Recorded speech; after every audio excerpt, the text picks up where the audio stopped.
মহানায়ক তথা বাঙালির ম্যাটিনি আইডলের এটি জন্মশতবর্ষ এবং বাঙালির শ্রেষ্ঠ উৎসবে একটি বিশেষ পুজো কমিটি তাকে শ্রদ্ধার্ঘ্য জানিয়ে তাদের পূজা মণ্ডপ সাজিয়ে তুলেছে। অর্থাৎ বাংলার শ্রেষ্ঠ উৎসব এবং শ্রেষ্ঠ মহানায়ক যেন এখানে একাকার হয়ে গেছে।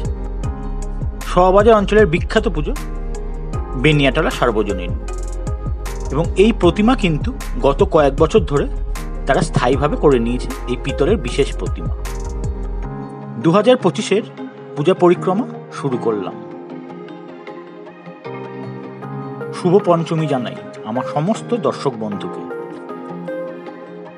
আমার চ্যানেলে সমস্ত দর্শক বন্ধুকে আবার স্বাগত জানাচ্ছি।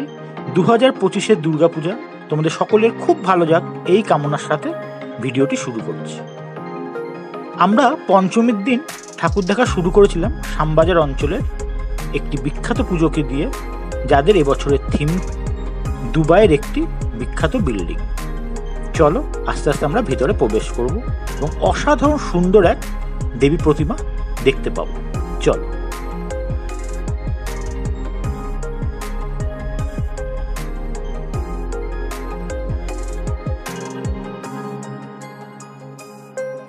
মণ্ডপটির ভিতরের সাজসজ্জা অসাধারণ, এবং একটু আগেই বললাম দেবী প্রতিমাটি দেখো, সত্যি একটু অন্যরকম এবং অসাধারণ সুন্দর।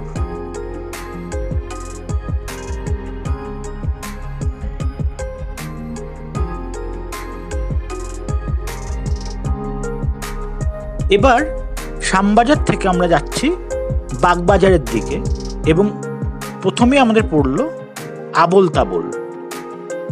এটি হয়তো অন্য অনেক পুজোর তুলনায় হয়তো প্রচারে একটু পিছিয়ে থাকে, কিন্তু তাদের মণ্ডপ সজ্জা ঠাকুর দুটোই তোমরা নিজেরা দেখে বলো চমৎকার, না বলে একে কি বলবো। যেমন মণ্ডপ এবং আরেকটু পরে তোমরা দেখতে পারবে দেবী প্রতিমা, দুটি অসাধারণ সুন্দর।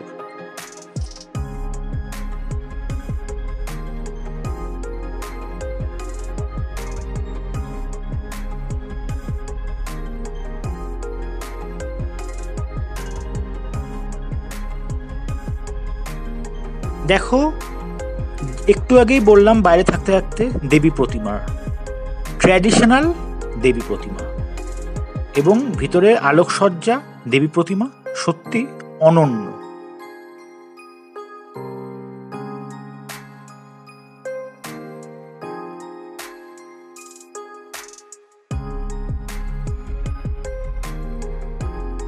আর এটি হলো নববাগবাজারের মাতৃ প্রতিমা, অর্থাৎ মূল বাগবাজার যাওয়ার আগে নববাগবাজার এটি। আর এই পুজোটির পরিচয় আমার নতুন করে দিতে হবে না।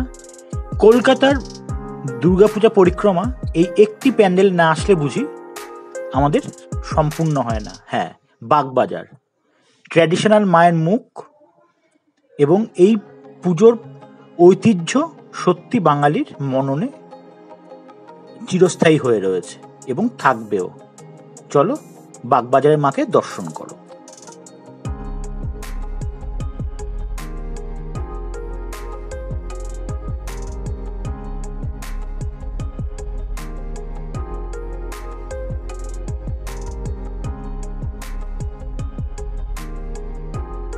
এইবার আমরা এসে উপস্থিত হলাম আদি কুমারটলি বা কুমারটলি বলতে যেই পুজোটিকে আমরা বুঝি। নারায়ণ দেবনাথের অসাধারণ সব কমিক চরিত্র নিয়ে প্যান্ডেলের থিম ভাবনা এবার তারা ভেবেছে। আমাদের সেই ছোটবেলার স্মৃতি এই প্যান্ডেলে গিয়ে আমাদের মনে পড়ে যাবে। আর এই কমিক চরিত্রদের মধ্যে প্রবেশ করে তোমরা যে দুর্গা ঠাকুরটি দেখতে পারবে, আমার দৃঢ় বিশ্বাস এরকম অভিনব ঠাকুর বোধহয় আমরা খুব কম দেখেছি। কথাটি কেন বললাম, চলো ভিতরে চলো, বুঝতে পারবে।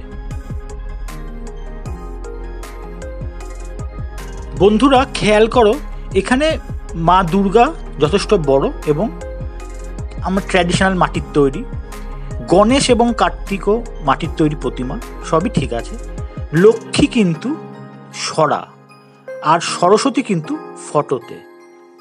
অর্থাৎ ফটো ফ্রেমে করা হয়েছে। অর্থাৎ একই ঠাকুরের মধ্যে মাটির প্রতিমা, সরা এবং ছবি সবকিছু মিলিয়ে।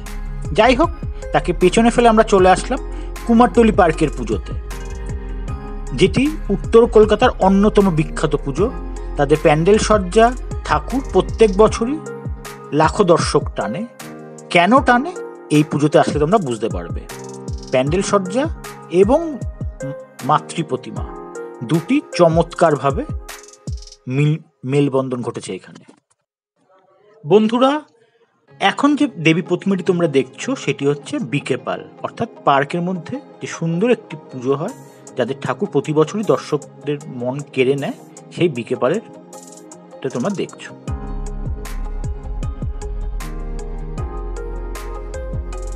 আর এইবার আমরা এসে উপস্থিত হলাম উত্তর কলকাতার অন্যতম বিখ্যাত পুজো আইরিটলা। তো আইরিটলা সর্বজনীনের এবার প্যান্ডেল, প্রতিমা সবই খুবই অভিনব ব্যাপার ঘটিয়েছে তারা। শুধু এখানে দেবী প্রতিমাই নয়, তার চারপাশেই যাত্রা শিল্পীদের লাইভ ডেমো চলছে। তো সব কিছু মিলিয়ে প্যান্ডেলের ভিতরে পরিবেশটা কিন্তু পুরোপুরি অন্যরকম, আর দেবী প্রতিমা তো অনন্য। বন্ধুরা, এই ফাঁকে বলে রাখি, পুজো পরিক্রমা এটা আমার প্রথম দিন, অর্থাৎ পঞ্চমীর দিনের ভিডিও এটি। আশা করি আর কয়েকদিন তোমাদের পরপর দিতে থাকবো।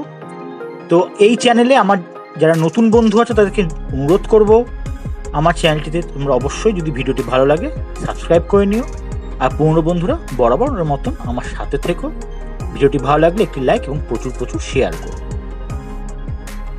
পঞ্চমীর দিনে আমরা শেষ যে পুজোটি দেখেছিলাম, অর্থাৎ হাতিবাগানের শিকদার বাগান, সেইটির প্যান্ডেল তোমরা দেখতে পাচ্ছ। এবার আস্তে আস্তে আমরা ভিতরে প্রবেশ করব এবং মাতৃ প্রতিমা দর্শন করব। দেখো, 2025 সালের দুর্গাপুজো তোমাদের সকলের খুব ভালো কাটুক। এই পুজোর কটা দিন চুটিয়ে সবাই মিলে আনন্দ করো, এই শুভকামনার সাথে ভিডিওটি এবার আস্তে আস্তে আমরা শেষ করব। তোমরা সকলে খুব ভালো থেকো, হাসি মুখে থেকো। ধন্যবাদ।